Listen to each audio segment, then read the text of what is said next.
This is new technology, this hybrid technology. There is absolutely no loss in fuel economy efficiency over that time frame. And that's really big news. That's very, very positive. Another thing that's kind of positive is that the average is 40.7 miles to the gallon. That's not too shabby. I'm a very aggressive driver. I drive jackrabbit starts, and I pass anybody that's not doing 75 miles an hour. And so that's why what they advertise, what the EPA numbers are on this car, I really should be able to get, as an average, about probably 45 to 47. But I'm an aggressive driver, and I pay the penalty. I enjoy the power. It's got lots of power. The problem that I'm trying to illustrate here is this green band is, again, the 95% confidence band. That means that 95% of the data points, miles per gallon at the fill, are going to lie within that range. And that range is 14 miles per gallon over an average of 40, or 34%. Now, you explain to me how your customer is going to sort out a real 10% benefit with a 34% variability. And I'll tell you he isn't, or she isn't. And I'll show it to you in just a minute. Now, there's more to the fuel economy story than just the 34% variability. This green band, it's a little wavy, I apologize for that, but that is the statistical data fit for seasonality. And lo and behold, when you operate a gasoline vehicle, I'm from Denver, so this car's operated in Denver. It gets cold in Denver during the winter. And when you operate a gasoline or a diesel vehicle in the winter, the lube oil runs colder because it's going down the road with cold air blowing over it. And the lube oil has a viscosity, and that makes it harder for the pistons to go up and down. And that takes energy. So it's a minimum fuel economy every winter. It's the same minimum, but every winter it's a minimum. And in the summer, it's a maximum.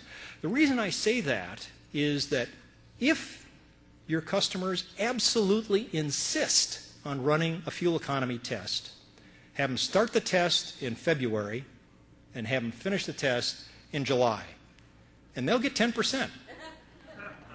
The bad news is if they put the MPG cap in July and then do the comparison in February, they'll see absolutely nothing. The product is 100% effective, and they'll see absolutely nothing. And just so that you're aware of it, the red line is the average fuel economy recorded by the computer, and the black line is the actual average fuel economy. For that vehicle over 2.5, well, this is actually, what, a 6-month period.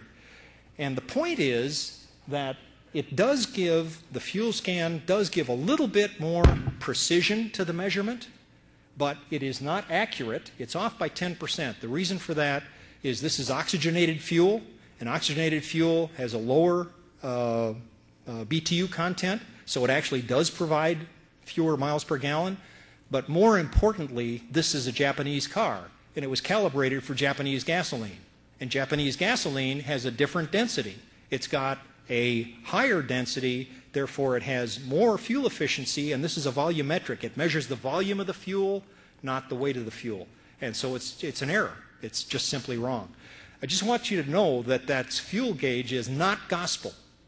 It doesn't make it easier to measure fuel economy. It's easier to get a number, and you get an instantaneous number, which is instantaneously misleading. It means absolutely nothing.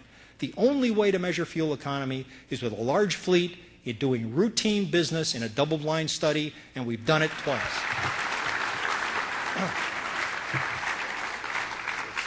I just wanted to real quickly share this with you. This is exactly the same data that you just saw. What I've added here is the last 10 data points. I have simply added 10%. To the actual measured number, I added 10%. Okay? And so if somebody wants to test fuel economy, they compare the 10 fills before it to the 10 fills after, and what do they see? What do they see between these two green bands? Does anybody tell me? Nothing. They see nothing. It is an absolute, rigorous 10% because I added it to the actual fuel economy that I actually got on the car. And you can't see it.